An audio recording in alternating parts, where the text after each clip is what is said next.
எல்லா புகழும் இறைவனுக்கே. இறைவன் கற்றுத் தந்ததை தவிர வேறு எந்த அறிவும் எனக்கு இல்லை. இன்னைக்கு எதை பற்றின பதிவு அப்படின்னு பார்த்தீங்கன்னா, வில்வம் பழத்தை வச்சு சர்பத் செய்வது எப்படி அப்படின்றத பற்றின பதிவு.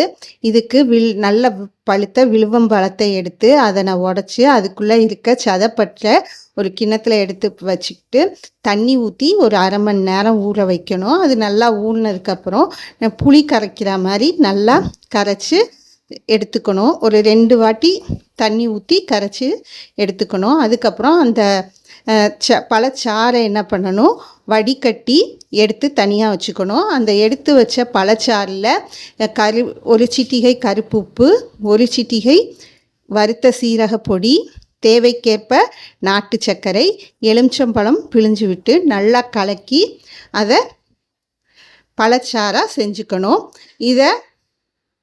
இதுதான் வில்வம் பழ சர்பத்.